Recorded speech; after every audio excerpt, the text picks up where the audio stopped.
define an apartment for you, but an apartment is a home in a building with multiple units. They can be 1, 2, 3, or more bedrooms, or a studio, which has no bedrooms. A studio is basically just a room. They usually have a bathroom, and then they don't usually have a separate kitchen, but they have like a sort of a kitchen-y area. Yeah, it's kitchenette, yeah.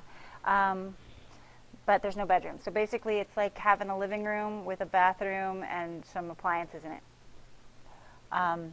Apartments can be purchased, but they're usually rented. Places where you do purchase an apartment would be like New York City, things like that. You know, not so much around here.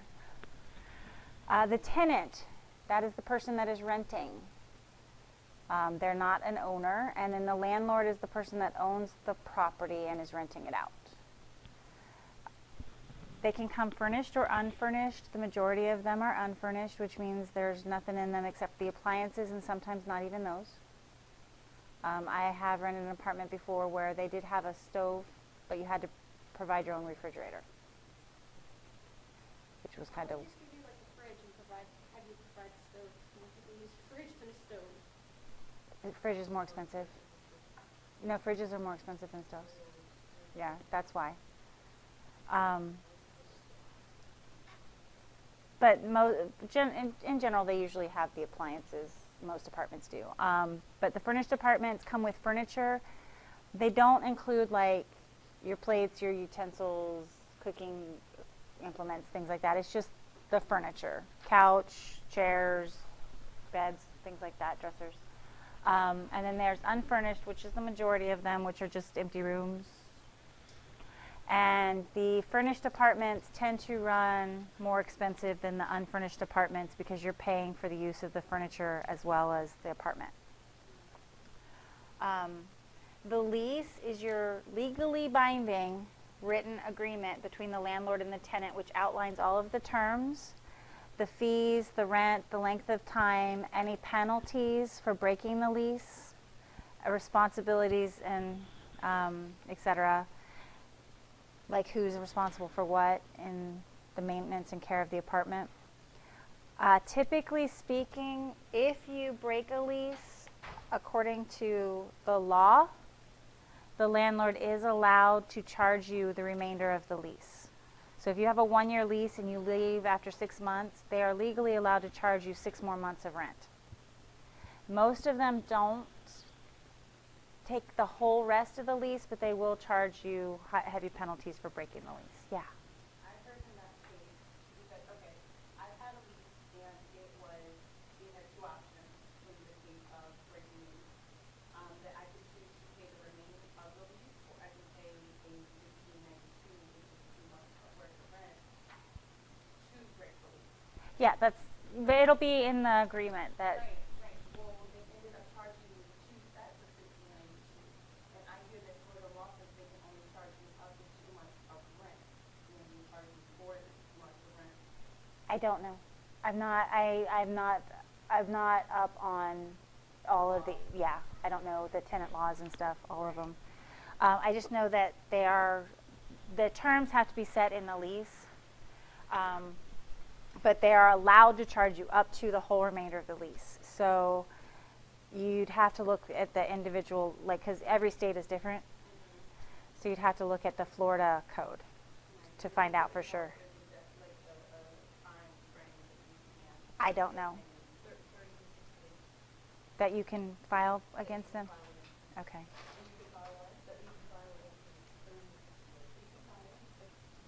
Okay, so when the lease ends, it's called expired.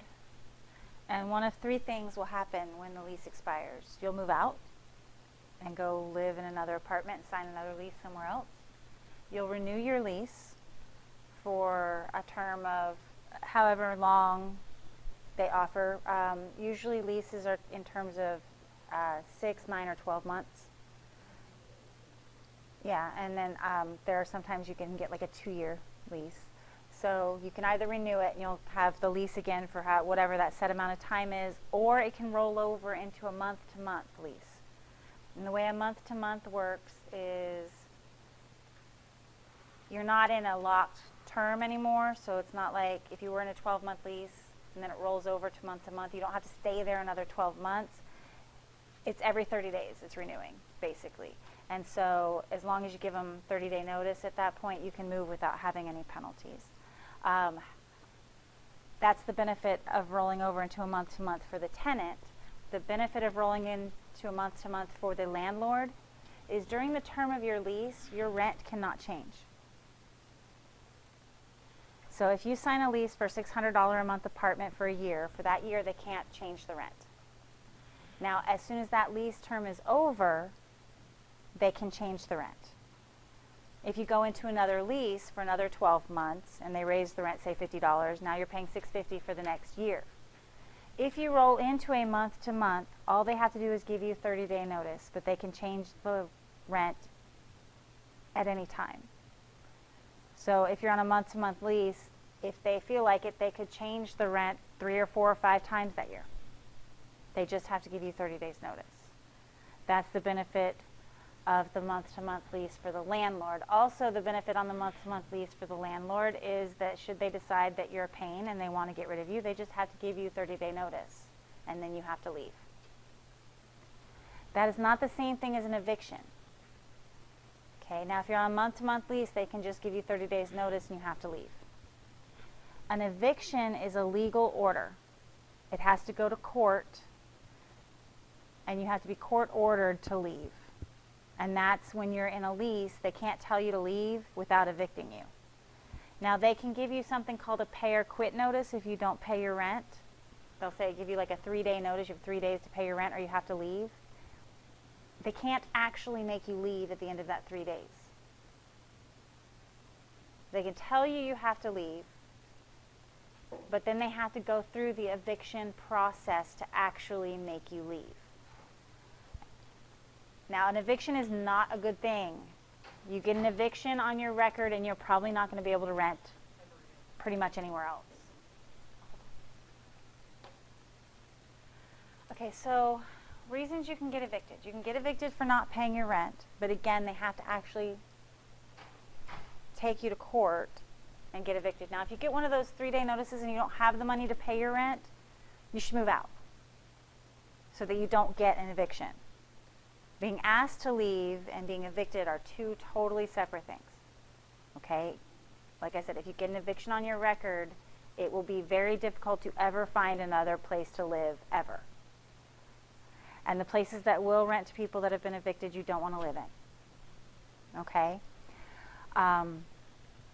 You can be evicted due to non-payment. You can be evicted due to damages to the property. Like if your landlord comes and sees that you've caused a lot of damage to the property, they can have you evicted. If you have some legal issues, for example, the police come and raid your apartment in the middle of the night and haul you off to jail, they can evict you for that. And they can evict you if there are a lot of complaints from neighbors because you play your music really, really loud at 3 a.m. Okay? So there's even more grounds than that. There are a lot of ways that they can evict you, but they do have to take you to court to evict you. Again, though, that's not the same thing as being asked to leave at the end of your lease. Now, the landlord is, if you have a 12-month lease and it's on the 11th month, they can give you a 30-day notice and tell you they're not renewing. As soon as the lease ends, they can tell you, when the lease is about to end, they can tell you you're going to have to move out. And that's also not an eviction. Single-family home, you'll hear this term a lot of times in like ads for places like to buy or rent or whatever. Single-family home is just a house. It's just a normal, regular house, okay, as opposed to like a duplex or an apartment or a condo. It's just a standalone house. Duplex is 2 houses stuck together, or 1 house cut in half. Yeah, something like that. Actually, that's a duplex is always 2. They also have triplexes and 4plexes. No, they call them 4plexes. 4plexes have 4. So they can be 4 in a row, like all attached side to side, or it could be 2 down and 2 up. And because an apartment is typically 30 or more units. Yeah. and in their buildings. A duplex or a triplex or a fourplex are usually like kind of like a standalone house, and they have a yard, but then they split the yard in half or whatever, and it looks like kind of like a house, whereas an apartment looks like a big building. Condos look like apartments, look just like apartments, except you own them instead of renting them. Most of the people that live in a condominium complex own. Some condo owners do rent their condos out, but again, that depends on the homeowners association, and the rules of the condo. So like some places don't allow you to rent. If you buy a condo, you can't rent it out to somebody else. It's only for people that own it can live in it. And some do allow rentals. But the majority of people that live in condos own them. And then you have a co-op apartment, and co-ops are weird and pretty rare actually in this area. They're probably more for like big cities than they are here. A corporation owns the apartment complex, and the shareholders in the corporation earn the right to live in the apartments. So basically, by buying shares in the corporation, you have the right to live in the apartments. Now, there are still monthly fees on top of that for maintenance of the property and things like that. And then the owner or the shareholders that live in the apartment are responsible for the inside apartment maintenance. So anything that goes wrong inside the apartment, they have to fix themselves. So if the stove dies, they have to buy a new one. The people that live there, because they own it. They don't own it like you would own a condominium. They own shares in the corporation, which earns them the right to live in the apartment. So if I was a shareholder, and I live in one of the units, I own it technically? No, you don't own the unit. You don't own the unit? You own the company. You own the company. You're one of the owners of the company, yeah. So if the sink went crazy, You'd have to fix it. I'll have to pay for it. Yeah, yeah. Yeah, it's like I said, there aren't really a lot of co-ops around. They're kind of rare, but when they do occur, it's usually in the bigger cities, because what will happen is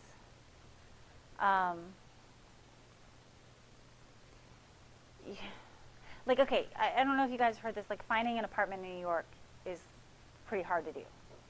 Have you guys heard that? You know, New York City, very difficult to do, to find. So that's why these kind of things sort of came about. And it's kind of like a cross between owning and renting. It's the best way I can think of to explain it. It's the experts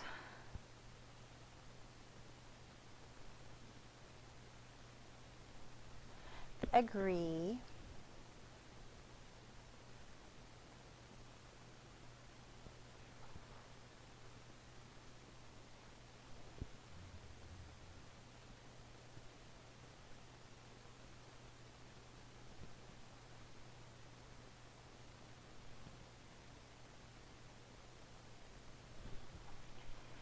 you should budget 25 to 30% of your income for rent.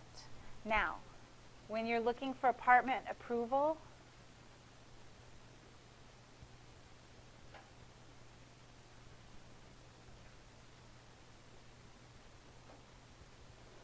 the apartment complex will generally only approve you if the rent is 30% or less of your income.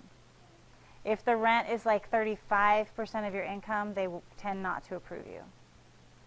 Yeah.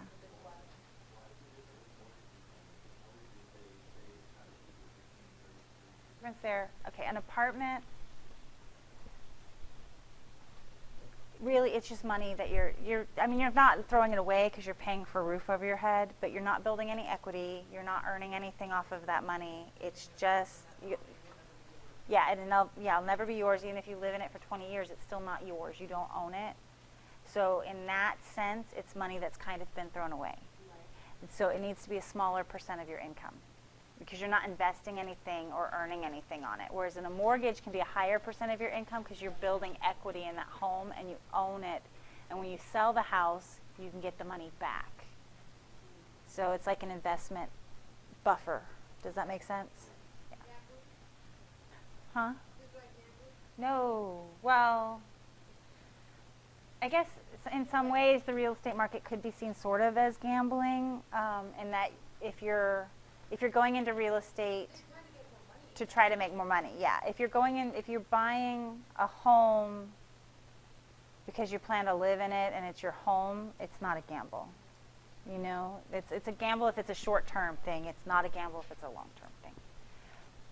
Okay, so Alex makes $61,992 per year and pays 25% of his gross monthly income in federal and state taxes. Okay, so, but I should have put that in there. When I said income, it should be net income. Yeah, net income. Not the gross, but what you bring home. Now, some places do look at your gross income, but when you're calculating for your expenses and what you can afford, you should look at your net income because you don't bring home all of your income, right? You don't bring it all home. So you should look at what you bring home to base what you spend. Yeah, because the rest of it's gone. Yeah. Well, and even then, sometimes it's still gone. Okay, so we want to find out how much you can afford to pay for each month. All right, so what we do first is we take out the 25% off of his taxes. Thank you. That was the 25%?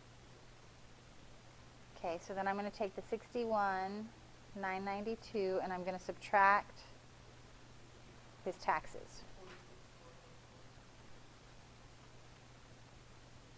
So that's his net annual. And then I'm going to take that $46,494 and I'm going to divide it by 12. You got it yet?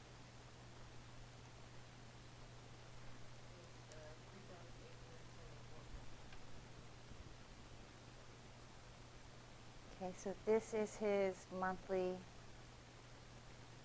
net. Okay, that's how much he has to play with. All right, we want to say how much can he afford to pay for rent each month. All right, so that's going to be 25 to 30% of his net.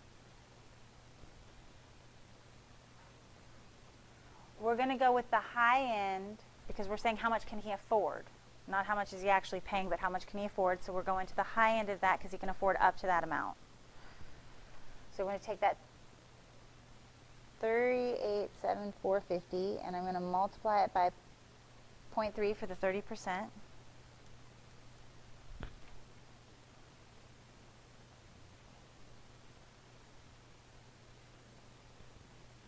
And I'm going to get his maximum rent is $1,162.35. Well, nobody charges 35 cents on rent usually. They're usually pretty steady whole dollar amounts. So we'll round it.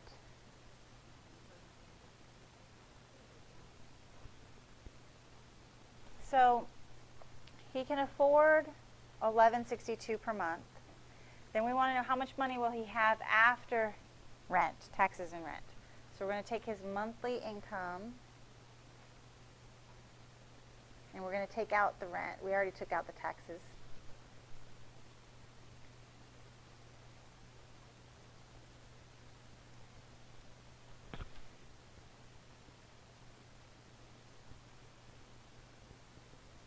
So he'll have $2,712.50 left. But these are common classified ad abbreviations. BA or BTH for bathroom, BR for bedroom, DW or D/W for dishwasher or dishwasher, dining room, doorman. I was going to say, this is in fancy town. Okay, or, oops, sorry, I put that in the wrong place. Eat-in kitchen, elevator in the building, garage, hardwood floors, heated. Heat is included in the rent. Now, some places have heat included in the rent, usually not air conditioning, because some buildings, not in Florida, but in other states, have boiler rooms. And a boiler room is like down in the basement. It's got this big thing that heats water and pumps through radiators and stuff, so the heat is included in the rent. Heat and hot water included. Mint means it's in excellent condition, so like new. Renovated means that they've just recently redone it. Room, I don't know why you need that. Okay, studio apartment, spacious, walk-in closet, washer dryer hookups. This means you can bring your own washer and dryer and hook them up, but they don't give you washer and dryer. Wall-to-wall carpeting, yard.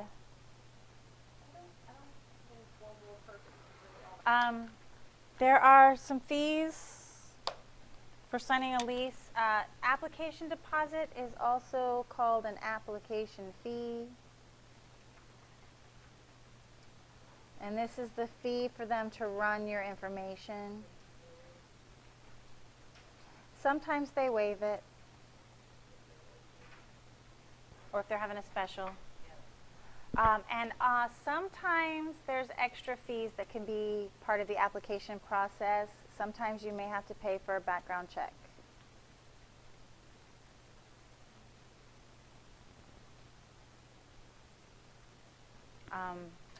The security deposit. The security deposit is a deposit. It is refundable, provided you have caused no damage.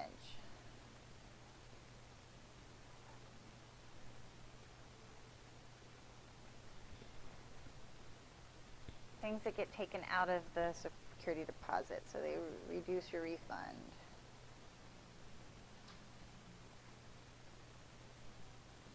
Damage to walls, paint, carpet,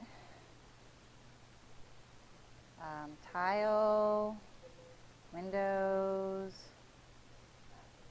mirrors,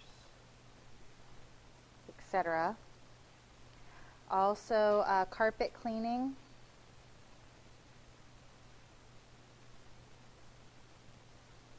General cleaning.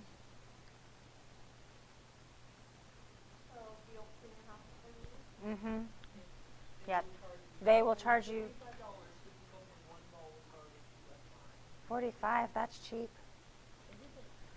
Okay. General cleaning, carpet cleaning. If they have to paint, now there are state by state. I don't know the exact laws for this state or any other state, to be honest with you. But state by state, there are laws that say if you have lived in a place a certain length of time, they can no longer charge you for paint because of normal wear and tear.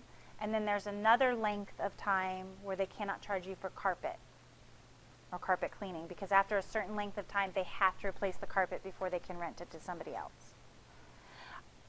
Now that varies state to state. Yeah. So, it makes sense. Okay, so pretty much in any situation, you're going to have to pay an application fee unless they're waiving it for some sort of promotion or something. You almost always have to pay a security deposit. Very rarely will they waive the security deposit, because the security deposit is your money that they're holding to do against damages and dirt and stuff at the end. Sometimes you also have to pay last month's rent.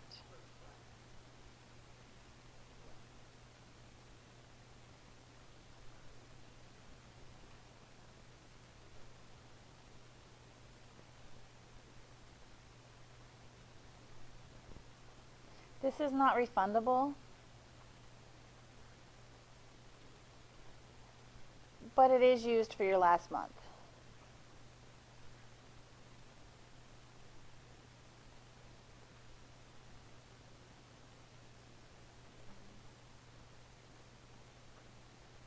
Okay. And then some places, almost every place I've ever heard of requires a pet deposit.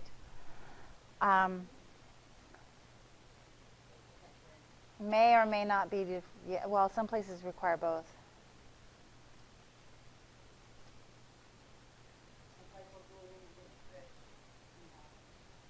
Okay, pet deposit may or may not be refundable. It depends on the complex itself, and this is a deposit in case damages are made by the pet.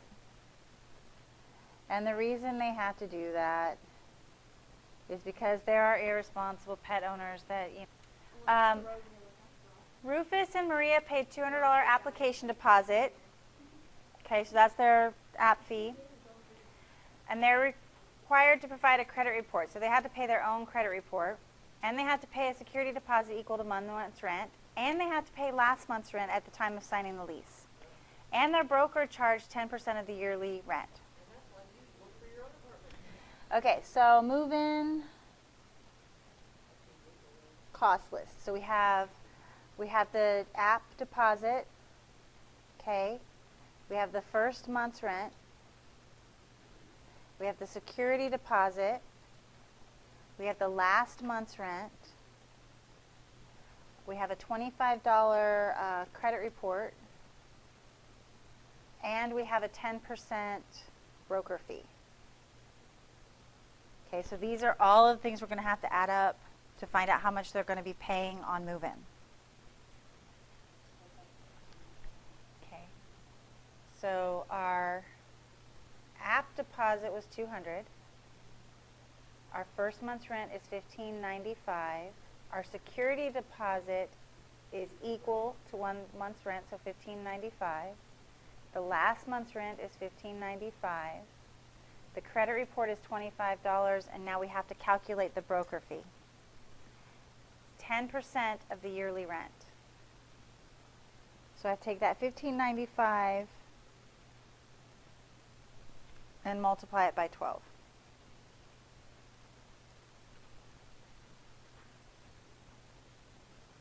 So $19,140. Then I take 10% of that, which means basically I just take the 1 off, or the 0 off the end. And that's how much they're paying their broker. Now, we don't really have apartment brokers here in Florida because, again, it's not so hard to find an apartment. There's tons of them everywhere, and they're usually giving away specials because they need people to move in. But like if you live in a place like New York City or Los Angeles or maybe even Chicago, it's harder to find an apartment. You get a broker to find one for you, and they're not cheap.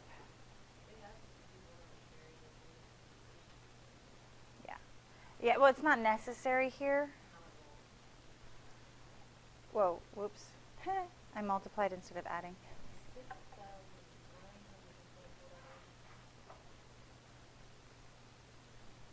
Well, that's still better than what I got by multiplying them all. I was hitting the wrong button. Okay, so this is how much is due at the signing. Okay. Yeah. Yeah. So, costs, are you going to do it yourself? Or are you going to hire a mover?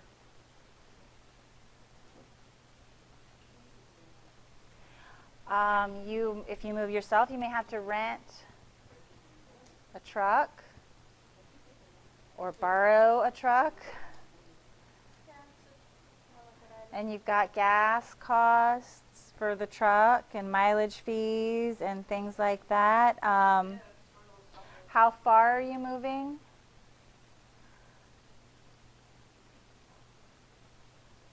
Okay, because that will affect, in both of these situations, whether you move yourself or you hire a mover, the distance affects how much it will cost. Moving across town is obviously less expensive than moving across country.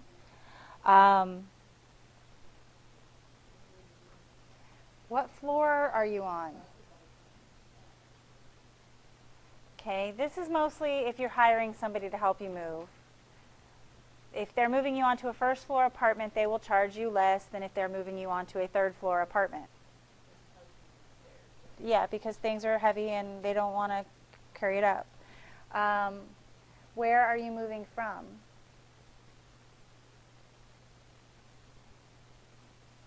Okay, not just how far is the move, but where is the move originating? Because if your move is originating, like say here, and you hire a moving company in, you know, like Sanford, Florida, that is going to be cheaper than if you're moving from, say, New York City, and you hire a moving company in New York City, because the costs are cheaper here than there. So that can affect the cost. How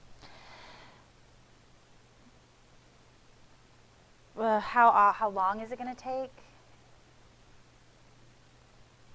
Like a one-day move where you can get everything, like if you rent a U-Haul and you can get everything from one out of your apartment and into the other apartment in one day, you only rented the truck for one day.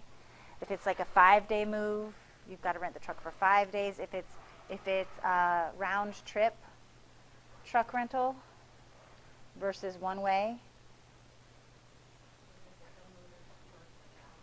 Yeah, I mean, so there's all kinds of different factors that can come into the cost of your move. Now, when you're planning a move, when you're planning to get an apartment, even if it's your very first apartment, it's not just the first month's costs that you have to take into account for the apartment. You know, you're like, okay, well, I've got this apartment, and it's going to be, you know, I have first month's rent, and last month's rent, and the security, and that's $1,200, and I've got my $1,200. Cool, I'm good. You've got, yeah, I was going to say you have the moving costs of the truck rental and gas and whatever else. Then you have deposits. If you have never had accounts before, you'll have deposits for electricity, internet, water, whatever. So you want to take all of these into consideration. Okay, so Jay is going to move from an apartment in Miami to Orlando. Because less people in Orlando, I don't know. So if Jay moves on a weekday, he needs more movers' time to pack, load, and unload because his friends can't help him. If he moves on the weekend, his friends can help, which cuts down on the number of hours for the movers. So we're going to compare their hourly rates. So, right there. Okay, so for weekday move, you've got loading and unloading is 6 hours. Packing and unpacking is 5 hours. So this is 11 hours.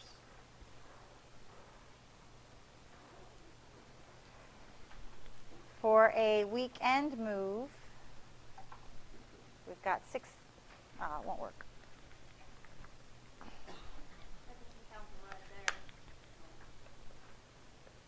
It's not working. That's weird. It's not working.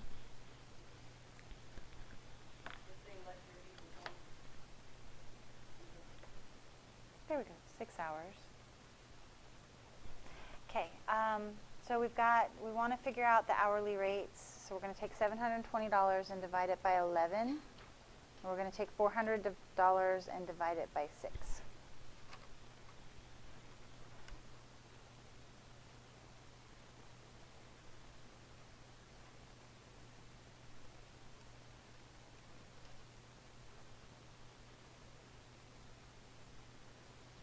Okay. It's actually going to cost him more per hour for his friends to help him. So here's what you decide at this point. Yes, it's $300.20 more, but you don't really do any of the work. Or you pay more per hour, but you got to do a lot of the work. And again, though, this is one of those judgment calls. Neither of these is necessarily better than the other. It's a matter of what can you afford and what can you prefer. Like, what happened if he just didn't, like, he packed everything himself, like, over, Well, what the happens next month with and just has them load everything? this is the loading, them loading stuff that you've packed. because they won't. When you hire a moving company, even if you pack yourself, they double check everything. Because because they're moving your stuff, they have some liability to damage to your stuff. So yeah, they have to go through and check everything and make sure it's packed properly-ish. Yeah. So there's some they're trying to avoid liability. Right. Okay.